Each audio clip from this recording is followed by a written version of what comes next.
Hello दोस्तों, आओ करें तैयारी में आपका स्वागत है। दोस्तों, जो आज की हमारी वीडियो होने वाली है इसमें हम करने जा रहे हैं आरओ एआरओ के लिए टेस्ट सीरीज और ये ध्येय आईएएस का टेस्ट है जिसको आज हम देखने वाले हैं। तो इसमें ध्येय आईएएस का हम हिंदी का टेस्ट 2 देखने वाले हैं। तो आज हम हिंदी के टेस्ट 2 को देखेंगे। इसमें टोटल 60 क्वेश्चन है, पूरा 60 क्वेश्चन की हम एनालिसिस करेंगे।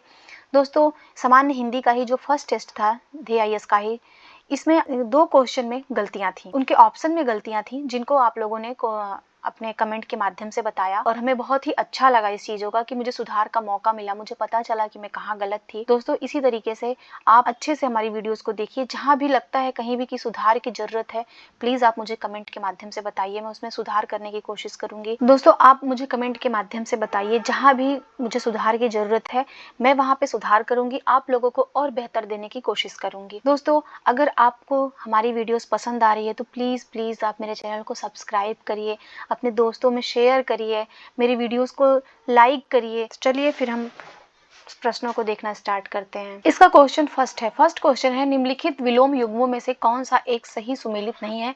यहाँ पे कुछ विलोम शब्द हैं और उनके विलोम शब्द दिए हुए हैं, बताना है कौन सा जो है यहाँ पे सही सुमेलित नहीं है। तो यहाँ पे जो क्षर शब्द है इसका विलोम अक्षर होता है, ये बिल्कुल सही सुमेलित है। सुलभ का विलोम दुर्लभ होता है। पूर्ण का विलोम संपूर्ण नहीं होता है। पूर्ण का विलोम, ये ध्यान रखिएगा, ये संपूर्ण नहीं होता है। पूर्ण का विलोम जो होता है वो अपूर्ण होता है। पूर्ण का विलोम अपूर्ण होगा। इस प्रकार जो सही जवाब होगा वो सी हो जाएगा। सी वाला ये जो सही सुमेलित नहीं है। और याचक जो शब्द है इसका विलोम दाता होता है, ये भी बिल्कुल सही सुमेलित है। नेक्स्ट क्वेश्चन है क्वेश्चन नंबर 2, प्रीति का सही विलोम है। देखिए, जो प्रीति शब्द है इसका सही विलोम बताना है। तो इसका जो सही विलोम होगा वह द्वेष होगा। इसका सही जवाब डी हो जाएगा। प्रीति का जो सही विलोम होगा वो द्वेष होगा। घृणा है तो घृणा देखिए ये प्रेम का विलोम है, ये ध्यान रखिएगा। घृणा जो है वो प्रेम का विलोम है और प्रीति का विलोम द्वेष होता है। इस प्रकार डी ऑप्शन इसका सही हो जाएगा। नेक्स्ट हम लोग क्वेश्चन देखते हैं क्वेश्चन नंबर 3, शब्द है गृहित। गृहित किसका विलोम शब्द है? तो गृहित का विलोम बताना है। तो गृहित का जो विलोम होगा वो होगा अर्पित। इसका सही जवाब बी हो जाएगा। गृहित का विलोम अर्पित होता है।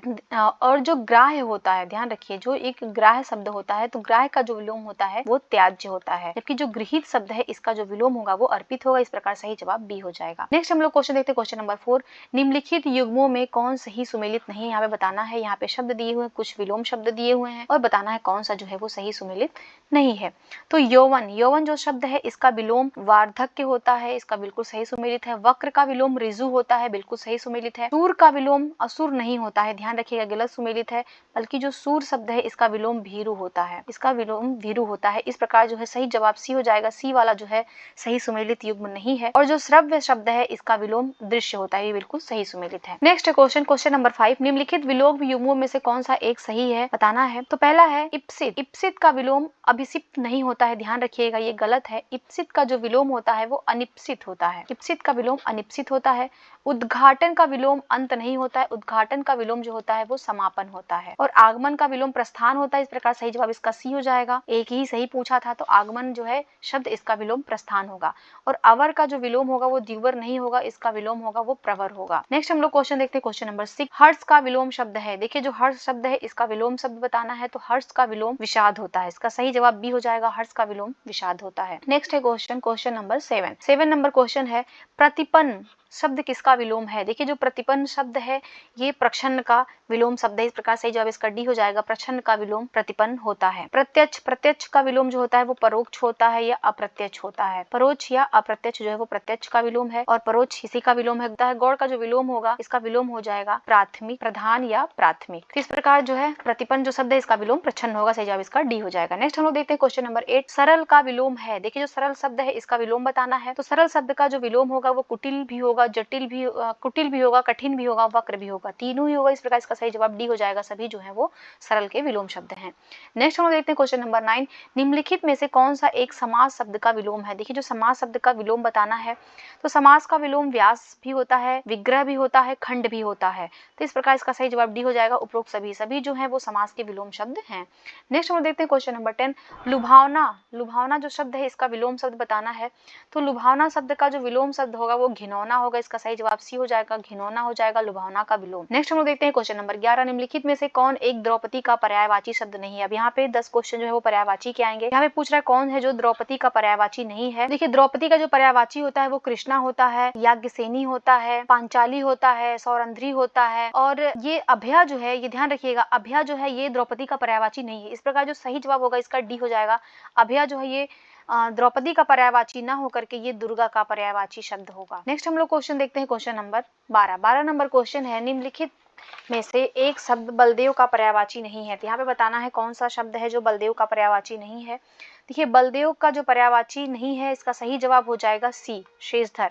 शेषधर जो है ये शिव का पर्यायवाची है, ये शिव का पर्यायवाची है, ना कि ये बलदेव का पर्यायवाची। बलदेव का पर्यायवाची बलभद्र होता है, रेवती रमण होता है, रोहिणी होता है। नेक्स्ट है क्वेश्चन नंबर 30, निम्नलिखित में से कौन एक पर्यायवाची वर्ग अशुद्ध है। बताना है कौन सा एक पर्यायवाची वर्ग जो है अशुद्ध है। तो देखिए स्वामी, नाथ और खाविंद ये तीनों ही जो है ये पति का पर्यायवाची है, और तिरोहित, अगोचर, गुप्त ये तीनों जो है वो अप्रत्यक्ष के पर्यायवाची हैं। और भूभृत, महीधर और फणींद्र, देखिए इसका जो सही जवाब होगा ये सी ही हो जाएगा। सी में जो है वो किसी एक का तीनों ही पर्यायवाची नहीं है, इसलिए सही जवाब इसका सी हो जाएगा। भूभृत और महीधर ये दोनों ही जो है ये पर्वत के पर्यायवाची हैं, परंतु जो फणींद्र है, फणींद्र ध्यान रखिएगा ये शेषनाग का पर्यायवाची है। फणींद्र जो है ये शेषनाग का पर्यायवाची है। और डी में है सुरारी, निशाचर और रजनीचर, ये तीनों ही जो हैं ये राक्षस के पर्यायवाची हैं। इस प्रकार जो सही जवाब होगा वो सी होगा। नेक्स्ट हम लोग क्वेश्चन देखते हैं क्वेश्चन नंबर 14 नंबर क्वेश्चन है, निम्नलिखित में से कौन सा एक मदिरा का सही पर्यायवाची है। तो मदिरा का सही पर्यायवाची कौन है ये बताना है। तो देखिए जो मदिरा का सही पर्यायवाची होगा वो वारुड़ी होगा, इसका सही जवाब बी होगा। वारुड़ी जो है वो मदिरा का पर्यायवाची है। इसके अलावा शराब हो गया, हाला, वीरा, अमृता, मद, सुरा, आसव ये सभी जो है वो मदिरा के पर्यायवाची हैं। नेक्स्ट हम लोग देखते हैं क्वेश्चन है 15 नंबर क्वेश्चन। 15 नंबर क्वेश्चन है, किन्नरेश किसका पर्यायवाची शब्द है। देखिए जो किन्नरेश शब्द है ये पर्यायवाची है कुबेर का, तो सही जवाब इसका बी हो जाएगा। किन्नरेश जो है वो कुबेर का पर्यायवाची है। नेक्स्ट हम लोग देखते हैं क्वेश्चन नंबर 16, निम्नलिखित विकल्पों में कौन सा एक पर्यायवाची की दृष्टि से सही है। बताना है कि कौन सा एक युग्म होगा जो सही होगा। तो देखिए इसका जो सही जवाब होगा वो हो जाएगा ए, उपसंहार, मर्म, तत्व और संक्षेप ये सभी जो हैं ये सार के पर्यायवाची हैं। ये ध्यान रखिएगा सभी जो है ये सार के पर्यायवाची हैं और यही सही है, बाकी जो है विकल्प वो सही नहीं है। नेक्स्ट क्वेश्चन नंबर 17, निम्नलिखित युगों में कौन सा एक सही सुमेलित नहीं है, कौन सा एक गलत तरीके से सुमेलित है। बताना है। यहाँ पे कुछ शब्द दिए हुए हैं और यहाँ पे पर्यायवाची शब्द दिया हुआ है। देखिए हनुमान शब्द जो है इसका पर्यायवाची बंजरांजी होता है, बिल्कुल सही है। आंगन का जो पर्यायवाची होता है ये वगर होता है, आंगन का वगर होता है। कुबेर का जो पर्यायवाची वो शीतिकंठ नहीं होता। देखिए जो शीतिकंठ पर्यायवाची है ये महादेव शिव का पर्यायवाची है ये। और जो कुबेर का जो पर्यायवाची होता है वो किन्नरेश होता है। अभी हमने ऊपर ही इसको देखा है, वो किन्नरेश जो होता है वो कुबेर का पर्यायवाची होता है। और गरुड़ का जो पर्यायवाची होता है हरियाण होता है, ये बिल्कुल सही सुमेलित है। तो सही जवाब इसका हो जाएगा सी, सी वाला जो है वो सही सुमेलित नहीं है। नेक्स्ट हम देखते हैं क्वेश्चन नंबर 18, निम्नलिखित में से कौन सा एक सागर का पर्यायवाची नहीं है। देखिए सागर शब्द का कौन सा पर्यायवाची नहीं है ये बताना है। तो देखिए पयोदी, इसका सही जवाब डी हो जाएगा। पयोदी जो है ये सागर का पर्यायवाची नहीं है, बल्कि ये बादल का पर्यायवाची है। ये ध्यान रखिएगा, ये पयोदी जो है ये बादल का पर्यायवाची है। सागर का पर्यायवाची अर्णव हो गया, नदीस हो गया, जलधि हो गया, ये तीनों ही जो है ये सागर के पर्यायवाची हैं। नेक्स्ट हम लोग क्वेश्चन देखते हैं क्वेश्चन नंबर 19 नंबर क्वेश्चन है, कुंभिल किसका पर्यायवाची है। तो कुंभिल जो शब्द है ये किसका पर्यायवाची। तो देखिए कुंभिल जो है ये चोर का पर्यायवाची, इसका सही जवाब सी हो जाएगा। कुंभिल जो है वो चोर का पर्यायवाची है। सवाल का पर्यायवाची क्या होता है, तो सिवार होता है। नेक्स्ट हम लोग क्वेश्चन देखते हैं क्वेश्चन नंबर 20 नंबर क्वेश्चन है, शिखी, ध्वजी, केकी इत्यादि पर्यायवाची हैं। देखिए शिखी, ध्वजी, केकी ये जो पर्यायवाची हैं ये सभी मोर के पर्यायवाची हैं, इसका सही जवाब बी हो जाएगा। ये सभी जो है मोर के पर्यायवाची हैं। इसके अलावा भी जो मोर के पर्यायवाची हैं वो शिवसुत, वाहन, नीलकंठ, कलापी, शिखंडी, सारंग ये सभी जो है वो मोर के पर्यायवाची हैं। नेक्स्ट हम लोग देखते हैं क्वेश्चन नंबर 21, रीता का सही तत्सम है। अब यहाँ से जो 10 क्वेश्चन आएंगे वो तत्सम और तद्भव वाले आएंगे। तो पूछ रहा है रीता का सही तत्सम शब्द क्या होगा। देखिए जो रीता का तत्सम शब्द होगा वो रिक्त होगा, इसका सही जवाब सी हो जाएगा। रिक्त जो है वो रीता का तत्सम शब्द होगा। नेक्स्ट हम देखते हैं क्वेश्चन है 22 नंबर क्वेश्चन, निम्नलिखित तत्भव तत्सम युग्मों में कौन सा एक बेमेल है। तो पहले तत्भव आएगा फिर तत्सम आएगा। तो देखिए ऊन का जो ऊन जो एक तत्भव शब्द है इसका जो तत्सम होगा ये ऊर्ण होगा, बिल्कुल सही सुमेलित है। जामुन जो शब्द है ये जामुन तत्भव है और इसका जो तत्सम होगा वो जम्बू होगा, बिल्कुल सही सुमेलित है ये। चबूतरा जो एक तत्भव शब्द है इसका जो तत्सम होगा वो चातवाल होगा, ये भी बिल्कुल सही सुमेलित है। कपूत, देखिए कपूत एक तत्भव शब्द है और इसका जो तत्सम होगा, कपूत का जो तत्सम होगा ये कर्पूर नहीं होगा बल्कि ये कुपुत्र होगा, ध्यान रखिएगा, ये कुपुत्र होगा। तो और कपूर जो है ये एक तत्सम शब्द है और इसका जो तत्भव होगा, तत्भव होगा इसका कपूर। तो इस प्रकार जो सही जवाब होगा वो डी हो जाएगा। डी वाला जो है वो सही सुमेलित नहीं है, बेमेल है। नेक्स्ट हम लोग क्वेश्चन देखते हैं, क्वेश्चन नंबर 23। एक तत्सम शब्द है, यहाँ पे 4 शब्द दिए हैं, इसे बताना है कौन सा जो है वो तत्सम शब्द है। तो देखिए इसका जो यहाँ पे जो तत्सम दिया हुआ है वो है समश्रु। समश्रु जो है ये तत्सम शब्द है, इसका सही जवाब सी हो जाएगा। समश्रु जो है इसका जो तत्भव होगा वो हो जाएगा मूछ। ये मूछ का जो है वो तत्सम शब्द है। सांचा देखिए, सांचा ये तत्भव शब्द है और इसका जो तत्सम होगा वो सच्चक हो जाएगा। और रुखाई, रुखाई भी तत्भव शब्द है और इसका जो तत्सम होगा वो रुक्षता हो जाएगा। और में जो तत्भव शब्द है इसका जो तत्सम होगा वो हो जाएगा मेघ। नेक्स्ट हम लोग देते हैं क्वेश्चन नंबर 24। तत्सम तद्भव युग्मों में कौन सा एक सही सुमेलित नहीं है। देखिए पहले तत्सम आएगा उसके बाद से तद्भव आएगा, तो ध्यान रखिएगा, पहले तत्सम आएगा फिर जो पीछे शब्द है वो तद्भव है। तो प्रिय जो तत्सम है इसका तद्भव होगा पिया, बिल्कुल सही है। स्नेह जो तत्सम है इसका तद्भव होगा नहीं, बिल्कुल सही है। खरपर जो तत्सम है इसका तद्भव होगा खपटा, ये भी बिल्कुल सही है। कपड़ा, देखिए कपड़ा क्या है, एक तद्भव पहले आ गया, तो तद्भव कपड़ा, कपड़ा का जो तत्सम होता है वो करपट होता है, तो ये तो तत्सम हो गया। तो इस प्रकार जो है ये गलत तरीके से आगे पीछे है, पहले तद्भव दे दिया है फिर तत्सम दिया है, इस वजह से इसका जो सही जवाब होगा वो डी हो जाएगा। नेक्स्ट हम लोग देखते हैं क्वेश्चन नंबर 25। एक तद्भव शब्द है, यहाँ पे बताना है कौन सा एक जो है वो तद्भव शब्द है। देखिए यहाँ पे जो तद्भव है वो है सौंत, सही जवाब इसका सी हो जाएगा। सौंत जो शब्द है ये तद्भव शब्द है, इसका जो तत्सम होगा वो होता है सपत्नी। और शून्य जो है ये तत्सम शब्द है और इसका जो तद्भव होगा वो सूना होगा। और शिम्बा, शिम्बा एक तत्सम शब्द है और इसका जो तद्भव होगा वो सेम होगा। और हीरक जो है ये भी तत्सम शब्द है और इसका जो तद्भव होगा वो हीरा होगा। नेक्स्ट हम लोग क्वेश्चन देखते हैं, क्वेश्चन नंबर 26। निम्नलिखित में से कौन सा एक तत्सम शब्द नहीं है, बताना है कौन सा एक शब्द है जो तत्सम नहीं है। तो देखिए यहाँ पे एला, एला जो शब्द है ये एक तत्सम शब्द है, किसका तत्सम है ये, तो ये इलायची का है। इलायची एक तद्भव शब्द है, इसका जो तत्सम होगा वो एला होगा। और उज्ज्वल, उज्ज्वल भी जो है एक तत्सम शब्द है और इसका जो तद्भव होगा वो उजला होगा। एकल, एकल जो है ये भी एक तत्सम शब्द है और इसका जो तद्भव होगा वो अकेला होगा। परंतु जो गेंद शब्द है, गेंद एक तद्भव शब्द है, ध्यान रखिएगा, गेंद जो है ये एक तद्भव शब्द है और इसका जो तत्सम होगा वो कंदुक होगा। तो इस प्रकार जो होगा सही जवाब इसका डी हो जाएगा। डी वाला जो है वो गलत दिया हुआ है, ये तत्सम शब्द नहीं है। Next question, question number 27 number question है, निम्नलिखित में से तत्सम तद्भव युग्म की दृष्टि से कौन सा जो है वो गलत है, यहाँ पे देखना है। तो देखिए लोचन जो है तत्सम शब्द है, इसका तद्भव लोयन होता है, बिल्कुल सही है। मुष्टि जो है वो तत्सम शब्द है और इसका तद्भव मूंठ होता है। दुर्लभ तत्सम है और इसका तद्भव दूल्हा होता है। और जानना जो है, देखिए जानना जो है ये तत्भव है और इसका तत्सम जो होता है वो ज्ञान होता है। तो इस प्रकार देखेंगे कि ये आगे पीछे लिखा है, पहले तत्सम होना चाहिए था फिर तद्भव, यहाँ पे तद्भव लिखा है फिर तत्सम, इस प्रकार जो है यही युग्म सही नहीं है, इसलिए इसका सही जवाब डी हो जाएगा। नेक्स्ट हम लोग क्वेश्चन देखते हैं, क्वेश्चन नंबर 28। नेवला का तत्सम है, देखिए जो नेवला है नेवला का तत्सम बताना है। तो नेवला का जो तत्सम है वो नकुल होता है, इसका सही जवाब सी हो जाएगा। नेवला का तत्सम जो है वो नकुल। नेक्स्ट हम देखते हैं क्वेश्चन नंबर 29। उद्वर्तन का सही तद्भव शब्द है। देखिए जो उद्वर्तन शब्द है ये एक तत्सम शब्द है और इसका जो तद्भव होगा वो उपटन होगा, इसका सही जवाब सी हो जाएगा, उपटन। उद्वर्तन एक तत्सम शब्द है और उसका जो तद्भव होगा वो उपटन होगा। नेक्स्ट हम लोग क्वेश्चन देखते हैं, क्वेश्चन है 30 नंबर क्वेश्चन। 30 नंबर क्वेश्चन है, निम्नलिखित में से तद्भव शब्दों का कौन सा सही विकल्प है, ये बताना है। तो तद्भव शब्दों का बताना है यहाँ पे। देखिए इसका जो सही जवाब हो जाएगा वो हो जाएगा बी, बी इसका सही जवाब हो जाएगा। तद्भव शब्दों का यही वाला जो विकल्प है वो सही होगा। तो शीशम, शीशम तद्भव है और इसका जो ध्यान रखिएगा ये शीशम जो है ये एक तद्भव शब्द है और इसका तत्सम होगा शिंस्पा। और रैन जो है ये तद्भव शब्द है और रैन का तत्सम होगा रजनी, रैन का तत्सम रजनी होगा। भालू जो है तो भालू का तत्सम होगा भल्लुक। और पान जो है ये तद्भव शब्द है और पान का तत्सम होगा पर्ण, ये इनके तत्सम शब्द थे। नेक्स्ट हम लोग देखते हैं क्वेश्चन नंबर 31 नंबर क्वेश्चन है, विशेष और विशेषण की दृष्टि से एक गलत युग्म है, जिसकी पहचान करनी है हमें कौन सा युग्म जो है वो गलत है। देखिए विशेषण और विशेष से, पहले विशेष होगा फिर उसका विशेषण होगा। तो जिन शब्दों की विशेषता बताई जाती है वो विशेष्य होते हैं और जिन शब्दों से विशेषता को बताया जाता है वो विशेषण होते हैं। देखिए यहाँ पे भक्ति की जो विशेषता है वो भक्त होता है। लक्षण जो विशेष्य है इसका विशेषण जो होगा वो लाक्षणिक होगा, और संताप ये विशेष्य है और इसका विशेषण जो होगा वो संतप्त होगा। परंतु जो वर्णित शब्द है, ध्यान रखिएगा, जो वर्णित शब्द है ये विशेषण है, ये विशेषण है और इसका विशेष्य होगा वर्णन, वर्णन इसका विशेष्य होगा। तो इस प्रकार यहाँ पे आप देखिए कि ये जो है आगे पीछे लिखा हुआ है, पहले विशेष्य ना दे करके पहले विशेषण दे दिया है, उसके बाद से विशेष्य दिया है। इस वजह से ये युग्म जो है गलत है, इसलिए सही जवाब इसका डी हो जाएगा। नेक्स्ट हम देखते हैं क्वेश्चन नंबर 32 नंबर क्वेश्चन है, एक विशेषण शब्द नहीं है। यहाँ बताना है कौन सा एक जो शब्द है वो विशेषण शब्द नहीं है। देखिए इसका जो सही जवाब होगा वो हो जाएगा सी, औचित्य जो है वो विशेषण नहीं है। क्यों? क्योंकि औचित्य जो है ये एक विशेष शब्द है और इसका जो विशेषण होगा वो होगा उचित। उचित जो है ये इसका विशेषण शब्द है। बाकी जो शब्द दिए हुए हैं वो सभी सही हैं।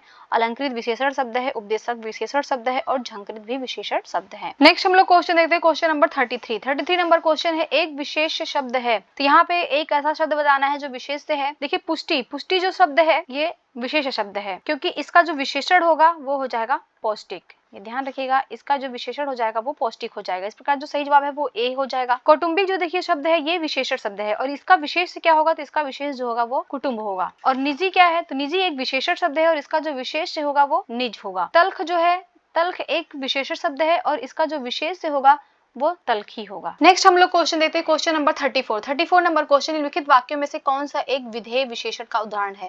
देखिए विधेय विशेषण ऐसे शब्दों को कहा जाता है या ऐसे वाक्य को कहा जाता है जिस वाक्य में जो पूर्व पद है, पूर्व पद जो है वो विशेष्य हो, पहले का जो पद है वो विशेष्य हो और जो उत्तर पद है, उत्तर पद जो है वो उसका विशेषण हो। चलिए फिर हम ऑप्शन देखते हैं। तो देखिए यहाँ अमरूद, अमरूद क्या है? ये पूर्व पद है तो ये विशेष होगा, और मीठा, मीठा इसकी विशेषता बता रहा है तो ये उत्तर पद होगा। तो यहाँ पे भी विधेय विशेषण का है। आदमी पूर्व पद है, ये विशेष है। गरीब है, इसकी विशेषता बता रहा है तो भी यहाँ पे भी विधेय विशेषण का संबंध है। और प्रधानमंत्री जी हमारे हैं, तो यहाँ पे भी जो है वो विधेय और विशेषण का संबंध है, तो इसलिए सभी जो इसका आंसर जो होगा वो डी हो जाएगा। उपरोक्त सभी कथन जो है वो विधेय और विशेषण के उदाहरण हैं। नेक्स्ट हम लोग क्वेश्चन देखते हैं, क्वेश्चन नंबर 35 नंबर क्वेश्चन है, निम्नलिखित में से कौन विशेषण विशेष युग्म की दृष्टि से जो है वो गलत है? तो यहाँ पे पहले जो है विशेषण आएगा फिर विशेष से आएगा और उस दृष्टि से देखना है कौन सा जो है वो गलत है। देखिए व्याकरण, व्याकरण जो है ये सही नहीं है। व्याकरण जो है ये विशेष होता है और व्याकरण उसकी विशेषता बताता है, तो ये गलत युग्म है, इसलिए इसका जो सही जवाब होगा वो ए हो जाएगा। अन्य जो विकल्प हैं वो सही है। वायत्त जो है वो वायु की विशेषता बता रहा है और सही जो है वो शहादत की विशेषता बता रहा है और याज्ञिक जो है वो यज्ञ की विशेषता बता रहा है। नेक्स्ट हम लोग क्वेश्चन देखते हैं, क्वेश्चन नंबर 36 नंबर क्वेश्चन है, किस वाक्य में विशेषण का प्रयोग नहीं हुआ है? तो इस वाक्य में कहाँ पे बताना है कि विशेषण जो है वो प्रयोग नहीं किया गया है विशेषण का। देखिए वह पुजारी है, तो वह पुजारी है, इस वाक्य में कोई भी आपको विशेषण नहीं दिख रहा है। जबकि सेकंड है कि वह लड़की काले रंग का दुपट्टा पहनती है, तो यहाँ पे रंग काले रंग का, तो इसकी विशेषता बता रहा है। गाय सुंदर है, सुंदर यहाँ पे विशेषता, वो परिश्रमी है तो परिश्रमी जो है विशेषण है। परंतु वह पुजारी है में यहाँ पे कोई भी विशेषण का प्रयोग नहीं हुआ है, इसलिए इसका जो सही जवाब होगा वो ए हो जाएगा। यहाँ पे कोई भी विशेषण का प्रयोग नहीं किया गया है। नेक्स्ट हम देखते हैं क्वेश्चन नंबर 37, एक विशेष शब्द है, यहाँ पे बताना है कौन जो है वो विशेष है। देखिए अतिरंजित, अतिरंजित जो है ये एक विशेषण शब्द है और इसका जो विशेष होगा वो अतिरंजन होगा। तो ये ध्यान रखिएगा, अतिरंजन जो इसका विशेष होगा और इसका विशेषण होगा अतिरंजित। गलत जो शब्द है ये विशेषण है और इसका जो विशेष होगा वो होगा गलती। गलती का जो विशेषण होता है वो गलत होता है। जीवित, जीवित जो है ये एक विशेषण है और इसका जो विशेष होता है वो होता है जीवन। और आयु, आयु जो है ये एक विशेष शब्द है और इसका जो विशेषण होगा वो होगा आयुष्मान, का विशेषण जो होगा वो आयुष्मान होगा। इस प्रकार पूछ रहा है कौन सा एक विशेष है, तो विशेष हो जाएगा आयुष, का सही जवाब डी हो जाएगा। नेक्स्ट हम लोग देखते हैं क्वेश्चन नंबर 38, उर्मी शब्द का सही विशेषण निम्न में से कौन सा है? देखिए जो उर्मी शब्द है इसका विशेषण बताना है, तो उर्मी शब्द का जो विशेषण होता है वो उर्मिल होता है, इसका सही जवाब बी हो जाएगा। उर्मी का जो विशेषण है वो उर्मिल होगा। नेक्स्ट हम देखते हैं 39 नंबर क्वेश्चन, निम्नलिखित में से कौन सा एक शब्द प्रत्यय लगाकर विशेषण बनाया गया है? तो यहाँ पे कौन सा ऐसा शब्द है जिसमें प्रत्यय लगाकर उसका विशेषण बनाया गया है? तो देखिए यहाँ पे ऐतिहासिक, ऐतिहासिक जो है ये इतिहास में, देखिए यहाँ पे क्या होता है ना कि इतिहास, इतिहास में जब हम एक प्रत्यय लगा देंगे तो ये ऐतिहासिक बन जाएगा। राष्ट्रीय में क्या है कि यहाँ पे राष्ट्र, राष्ट्र जो शब्द है इसमें जब हम लोग ई प्रत्यय लगा देंगे तो ये राष्ट्रीय बन जाएगा। गुलाबी में गुलाब, अगर गुलाब है, गुलाब में जो है हम अगर ई प्रत्यय लगा देंगे तो गुलाबी बन जाएगा। तो यहाँ पे देखिए आप सभी ही आप यहाँ पे देख लेंगे कि सभी में जो है वो प्रत्यय लगा करके विशेषण बनाया गया है, इसलिए इसका सही जवाब डी हो जाएगा, उपरोक्त सभी जो है वो विशेषण है। नेक्स्ट हम लोग देखते हैं क्वेश्चन नंबर 40 नंबर क्वेश्चन है, वह बालक जोर जोर से रोता है। इस वाक्य में जोर जोर से है, देखिए वो बालक क्या है, जोर जोर से रो रहा है। तो यहाँ पे ये उसका रोना क्या है, क्रिया है, रोना क्या है, क्रिया है, तो क्रिया की विशेषता बता रहा है जोर जोर से, तो यहाँ पे हो जाएगा क्रिया विशेषण। जो शब्द क्रिया की विशेषता बताते हैं उनको क्रिया विशेषण कहा जाता है, इसलिए इसका जो सही जवाब होगा वो ए हो जाएगा, क्रिया विशेषण। नेक्स्ट हम लोग देखते हैं क्वेश्चन नंबर 41, द्विपद शब्द के लिए उपयुक्त वाक्यांश है। तो देखिए जो द्विपद पद है वो किसके लिए प्रयोग किया जाता है, तो द्विपद का मतलब होता है जिसके दो पद अर्थात दो पैर हो, तो इसका सही जवाब डी हो जाएगा, जिसके दो पद या पैर हो उसको द्विपद कहा जाता है। नेक्स्ट हम लोग क्वेश्चन देखते हैं, क्वेश्चन है 42 नंबर क्वेश्चन। 42 नंबर क्वेश्चन है, अल्पज्ञ, अल्पज्ञ शब्द के लिए एक वाक्य क्या है बताना है। तो अल्पज्ञ जो शब्द है उसके लिए एक वाक्य होगा, जो कम जानता हो उसको अल्पज्ञ कहा जाता है। तो इसका जो सही जवाब हो जाएगा वो हो जाएगा बी, 20 का सही जवाब होगा, जो कम जानता हो उसको कहते हैं अल्पज्ञ। जो कुछ ना जानता हो, देखिए जो कुछ ना जानता हो उसको कहेंगे अज्ञ, उसको अज्ञ कहा जाएगा। और जो ज्ञात ना हो सके उसको अज्ञात कहेंगे। और जो सब कुछ जानता हो, जो सब कुछ जानेगा उसको सर्वज्ञ कहेंगे, उसको सर्वज्ञ कहा जाएगा। नेक्स्ट हम लोग क्वेश्चन देखते हैं, क्वेश्चन है 43 नंबर क्वेश्चन, किसी कार्य के लिए दी जाने वाली आर्थिक सहायता हेतु उपयुक्त शब्द है। देखिए किसी भी कार्य के लिए जो भी आर्थिक सहायता दी जाती है उसको अनुदान कहा जाता है, इसका सही जवाब डी हो जाएगा, अनुदान। नेक्स्ट हम लोग क्वेश्चन देखते हैं, क्वेश्चन नंबर 44, गिरधारी शब्द हेतु उपयुक्त वाक्य है। देखिए जो गिरधारी शब्द है इसके लिए एक उपयुक्त वाक्य क्या है, किसके लिए, कौन सा वाक्य जिसके लिए गिरधारी शब्द का प्रयोग होगा। तो गिरधारी मतलब जो पहाड़ों को धारण करता हो अर्थात श्री कृष्ण, तो इसका जो सही जवाब हो जाएगा वो हो जाएगा बी, सही जवाब, जो पहाड़ों को धारण करता हो इसको गिरधारी कहा जाता है। देखिए जो भू को धारण करता हो, जो भू को धारण करेगा उसको भूधर कहा जाएगा, उसको भूधर कहा जाएगा। और जो चक्र को धारण करता होगा उसको चक्रधर कहा जाएगा, और जो चक्र को धारण करता हो उसको चक्रधर कहा जाएगा। और जो चंद्र को धारण करता हो उसको चंद्रधारी, उसको चंद्रधारी कहेंगे। तो नेक्स्ट हम लोग क्वेश्चन देखते हैं, क्वेश्चन नंबर 45 नंबर क्वेश्चन है, लौट कर आया हुआ, लौट कर आया हुआ वाक्यांश हेतु उपयुक्त शब्द है। तो लौट कर आया हुआ जो वाक्यांश होता है उसके लिए जो उपयुक्त शब्द होता है वो होता है प्रत्यागत, तो इसका सही जवाब बी हो जाएगा, प्रत्यागत हो जाएगा, लौट कर आया हुआ को प्रत्यागत कहा जाता है। नेक्स्ट हम लोग देखते हैं क्वेश्चन नंबर 46। नेक्स्ट है क्वेश्चन नंबर 46, ऐसा बोझ जिसे ढोना कठिन हो। तो ऐसा बोझ जिसे ढोना कठिन हो, इसके लिए एक शब्द क्या हो जाएगा, तो इसके लिए एक शब्द हो जाएगा दुर्वह, सही जवाब इसका डी हो जाएगा, दुर्वह। दुर्वह मतलब ऐसा बोझ जिसे ढोना कठिन हो। दुर्भगा क्या है, देखिए दुर्भगा होता है वह स्त्री जिसका जिस पर स्वामी का प्रेम ना हो उसको दुर्भगा कहते हैं। दुरंगा मतलब जिसके दो रंग हो उसको जो है दुरंगा कहेंगे। दुर्गे मतलब जिसको कठिनता से जाना जाए उसको क्या कहेंगे, दुर्गे कहेंगे। नेक्स्ट हम लोग देखते हैं क्वेश्चन नंबर 47, अविकल, अविकल शब्द हेतु उपयुक्त वाक्य खंड है। तो अविकल किसके लिए प्रयुक्त करते हैं, तो ज्यों का त्यों, ज्यों का त्यों के लिए अविकल शब्द का प्रयोग किया जाता है, इसलिए इसका जो सही जवाब होगा वो ए हो जाएगा, ज्यों का त्यों। और देखिए जिस कन्या का अभी अभी विवाह हुआ हो, जिस कन्या का अभी अभी विवाह हुआ हो उसके लिए जो शब्द होगा वो होगा नवोढ़ा। और जो शोक करने योग्य ना हो तो उसको कहेंगे अशोक्य, जो शोक करने योग्य ना हो उसको कहेंगे अशोक्य। और जिसने बहुत कुछ सुना हो तो उसको बहुश्रुत कहेंगे, उसको बहुश्रुत कहा जाएगा। नेक्स्ट क्वेश्चन नंबर 48, निम्नलिखित शब्द तथा उनके संदर्भ में प्रयुक्त वाक्यों के युग्मों में कौन सा एक जो है वो सही सुमेलित नहीं है, ये बताना है, कि ध्यान रखिएगा यहाँ पे पूछ रहा है कौन सा जो है वो सुमेलित नहीं है। तो देखिए अज, अज का मतलब होता है जो जन्म नहीं लेता है, ये एक वाक्य है, जो जन्म नहीं लेता उसको अज कहा जाता है। पुत्री का पुत्र को दौहित्र कहा जाता है, पुत्री के पुत्र को दौहित्र कहा जाता है। पांचजन्य, पांचजन्य जो है वो युधिष्ठिर का शंख नहीं है, ध्यान रखिएगा, वो शंख तो है परंतु वो श्री कृष्ण का शंख है, श्री कृष्ण के शंख को जो है वो पांचजन्य कहा जाता था। और जो युधिष्ठिर का शंख था उसको अनंत विजय कहा जाता था, ये ध्यान रखिएगा, युधिष्ठिर के शंख को अनंत विजय कहा जाता था। और प्रदोष का मतलब होता है रात्रि का प्रथम प्रहर, उसको प्रदोष कहा जाता था। तो जो सही सुमेलित है इसका सही जवाब सी हो जाएगा, पांचजन्य जो है वो युधिष्ठिर का शंख नहीं बल्कि वो श्री कृष्ण का शंख का नाम है। नेक्स्ट हम लोग देखते हैं क्वेश्चन नंबर 49 नंबर क्वेश्चन है, जो आकाश में विचरण करता हो उसके लिए एक शब्द है। देखिए जो आकाश में विचरण करता है उसको नभचर कहा जाता है, इसका सही जवाब भी हो जाएगा, उसको नभचर कहा जाता है। नेक्स्ट हम लोग क्वेश्चन देखते हैं, क्वेश्चन नंबर 50, मुकुल शब्द के लिए एक वाक्य है। देखिए जो मुकुल एक शब्द है इसके लिए एक वाक्य का जो प्रयोग होगा, तो मुकुल का मतलब होता है वह फूल जो खिलने जा रहा है, तो वह फूल जो खिलने जा रहा है उसको मुकुल कहते हैं, इसका सही जवाब भी हो जाएगा, वह फूल जो खिलने जा रहा है उसको मुकुल कहा जाता है। और वह फूल खिला ना हो, तो जो फूल खिला ना हो उसके लिए कौन सा प्रयोग करेंगे तो उसको कली कहा जाता है, ध्यान रखिएगा, उसको कली कहा जाता है। और जो कमल की डंडी है, कमल की डंडी को मृणाल कहा जाता है, कमल की डंडी को मृणाल कहा जाता है। और तालाब में खिला जो कमल होता है उसको सरसिज कहा जाता है, उसको सरसिज कहा जाता है। नेक्स्ट हम लोग देखते हैं क्वेश्चन नंबर 51। यहाँ पे अशुद्ध वाक्य का चयन करना है, कौन से वाक्य में जो है अशुद्धि है। देखिए मुझे क्या करना है, ये बिल्कुल सही वाक्य है। मेरा और आपका घोर संबंध है। देखिए मेरा और आपका घोर संबंध नहीं होता है, घनिष्ठ संबंध होता है, तो इस वजह से ये अशुद्ध वाक्य होगा, तो इसका सही जवाब बी हो जाएगा। और भी देख लेते हैं, ये सभी सही हैं, अधिकतर लोगों का यही विचार है। और मौर्य काल में लोग सुखी थे, तो ये सभी शुद्ध वाक्य हैं। अशुद्ध इसमें यही था, मेरा और आपका घोर नहीं बल्कि घनिष्ठ संबंध है। नेक्स्ट हम लोग देखते हैं क्वेश्चन नंबर 52 नंबर क्वेश्चन है, निम्नलिखित में से किस एक शब्द की वर्तनी शुद्ध है। यहाँ पे बताना है वर्तनी से रिलेटेड शुद्धियां और अशुद्धियां हैं, तो यहाँ पे बताना है कौन सी जो है वर्तनी वो शुद्ध है।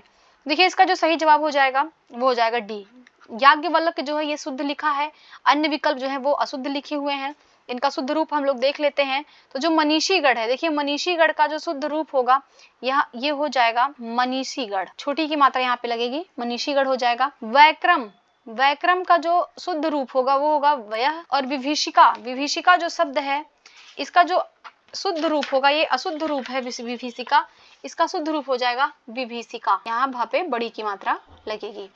तो इस प्रकार जो अशुद्ध रूप लिखा था, जो शुद्ध रूप लिखा था वो डी ही था, याज्ञवल्क्य के। नेक्स्ट है क्वेश्चन नंबर 53 नंबर क्वेश्चन है, निम्नलिखित में से कौन सा एक शुद्ध है।